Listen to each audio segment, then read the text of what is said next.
Hello, আসসালামু আলাইকুম দর্শকবৃন্দ। আমি সার্ভেয়ার আশিফুল হাসান স্বাগতম জানাই সকল বাংলা ভাষাভাষী মানুষকে। আজকে আমরা যে বিষয়টা নিয়ে কথা বলবো সেটা হচ্ছে আমাদের প্রিয় বিশ্বকবি রবীন্দ্রনাথ ঠাকুর। তিনি জানা অজানা কিছু তথ্য তুলে ধরব। তো আজকের বিষয়টা হচ্ছে রবীন্দ্রনাথ স্লেটে শুরু করেছিলেন কবিতা লেখা। অর্থাৎ তিনি যখন কবিতা লেখা শুরু করেছিলেন তখন কাগজ কলম ছিল না, সিলেট মানে স্লেট আর কি। এটারে আমরা নোয়াখালী ভাষায় সিলেট বলা হয়। অর্থাৎ বড় কাঠের কালো রং করা, কালো ওইটার উপরে চক দিয়ে লেখা হতো। তো ওইখান থেকে বিশ্বকবি রবীন্দ্রনাথ ঠাকুর কবিতা লেখা শুরু করেছিলেন, যেখান থেকে অনুপ্রেরণা আশা করি আমাদের বর্তমান শিশুরা বা ছাত্রছাত্রীরা অনুপ্রেরণা গ্রহণ করতে পারেন যে আসলে কীভাবে স্লেট থেকে লেখা শুরু করে একজন বিশ্বকবি হওয়া যায়। তো রবীন্দ্রনাথ স্লেট পেন্সিল লেখা শুরু করেছিলেন, পরবর্তীতে তিনি কাগজ কলম পেন্সিল লিখেছেন। জীবনের শেষ প্রান্তে পৌঁছে বার্ধক্যজনিত কারণে তিনি লেখার শক্তি হারিয়ে ফেলেন। রবীন্দ্রনাথ এ সময় উচ্চারণ করেছেন কবিতা, গান, কবির ঘনিষ্ঠজনরা সে সব রচনা খাতায় লিখে রেখেছেন। অর্থাৎ যখন তিনি আর লিখতে পারতেন না, হাত কাঁপতো, তখন তার ঘনিষ্ঠজনেরা মুখে মুখে উনি বলতেন আর ওনারা লিখে নিতেন। রবীন্দ্রনাথ সাদা আর রুল টানা ফুল স্কাফ কাগজ,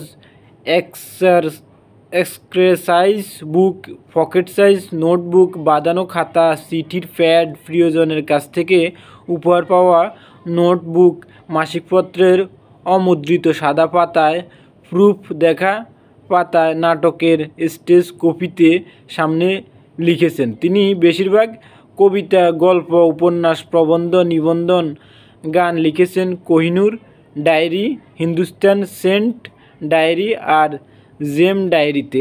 এছাড়াও capital, Indian, dragon, dog, Minerva, lotus, লিফি, দি স্টার, সোহান, পায়োনির ও বিশ্বভারতী নামাঙ্কিত এক্সারসাইজ বুকে লিখেছেন। স্লেটের উপর তিনি সন্ধ্যা সঙ্গীত পর্যন্ত অনেক কবিতা লিখেছেন।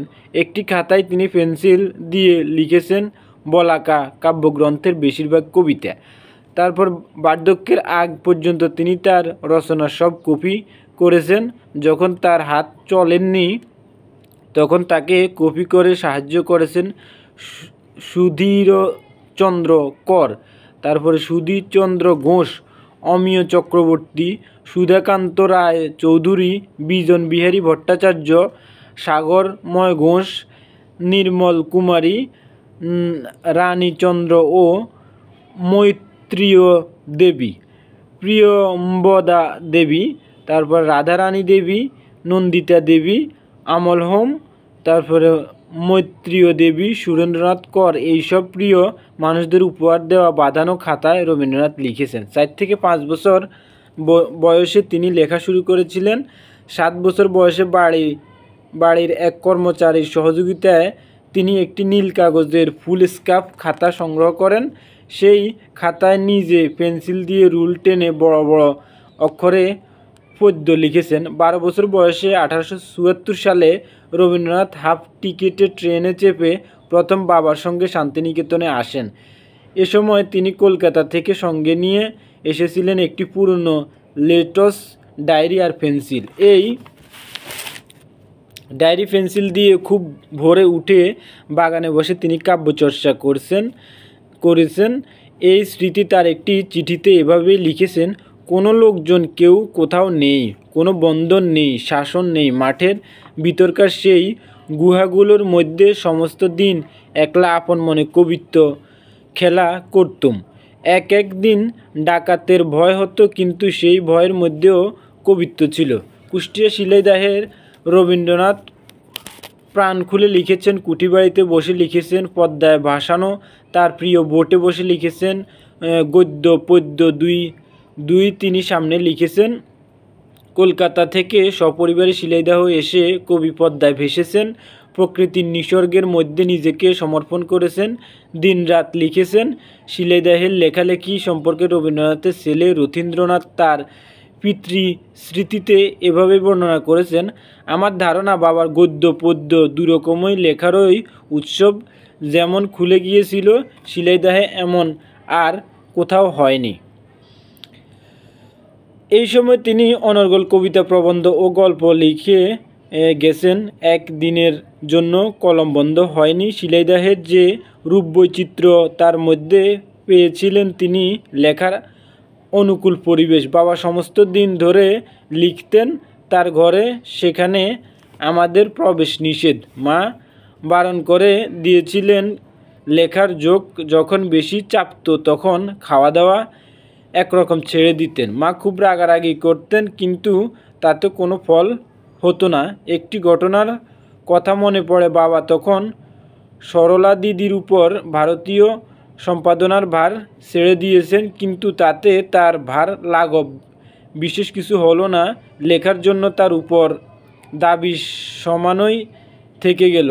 প্রতি মাসে সরলা দিদির কাছ থেকে তাগিদের চিঠি আসে। সরলা দিদি ভারতীয় জন্য বাবাকে একটা প্রহসন লিখে দিতে বলেন, কিন্তু বাবার সময় আর হয় না। এদিকে বড় লেখা না হলে সরলা দিদির চলে না, তাই তিনি গত্যন্তর না দেখে তার কাগজে বিজ্ঞাপন দিয়ে বসলেন যে পরের মাস থেকে ভারতীতে নিয়মিত রবীন্দ্রনাথের লেখা প্রহসন বেরোবে। ভারতী পক্ষ থেকে উপন্যাসিক প্রভাত কুমার মুখোপাধ্যায় একটি চিঠিতে বাবাকে বিজ্ঞাপনের খবরটা জানিয়ে দিলেন। চিঠি পেয়ে বাবা প্রথমটা একটু বিরক্ত হন, কিন্তু সরলা দিদিকে বিপদগ্রস্ত করতে পারেন না, কাজেই অবিলম্বে লেখায় হাত দিলেন। আমি লিখতে যাচ্ছি, খাবার জন্য আমাকে ডাকাডাকি করো না, এই বলে তিনি লিখতে বসে গেলেন। খেতে গেলেন না, অনেক সময় নষ্ট হয়, তাই খাওয়া দাওয়া ছেড়ে সমস্ত দিন ধরে লিখতেন লাগলেন। মা মাঝে মাঝে ফলের রস, শরবত আর টেবিলে রেখে আসতেন। 1874 সাল থেকে 1941 সাল পর্যন্ত দীর্ঘ 67 বছর রবীন্দ্রনাথের রচিত পাণ্ডুলিপির সন্ধান পাওয়া গেছে। শান্তিনিকেতনে রবীন্দ্র সংগ্রহশালায় তার 3.5 শতাধিক পাণ্ডুলিপি সংগ্রহ আছে। রবীন্দ্রনাথ বিহারীলাল চক্রবর্তীর মতো কবি হওয়ার স্বপ্ন নিয়ে শিশু কৈশোরে কবিতা লিখেছেন। তার কবিতার প্রথম শ্রোতা ছিলেন নতুন বৌদি কাদম্বরী দেবী। রবীন্দ্রনাথ একটি একটি করে কবিতা লিখে বৌদিকে পড়ে শুনিয়েছেন। তিনি তার স্বপ্নের কথাও বলেছেন। কাদম্বরী দেবী দেবরকে বলেছেন, তুমি কোনোদিনই বিহারীলাল চক্রবর্তীর মতো কাব্য লিখতে পারবে না। রবীন্দ্রনাথ বিহারীলালের মতো কবি হননি, তিনি বিশ্বকবি রবীন্দ্রনাথ হয়েছেন।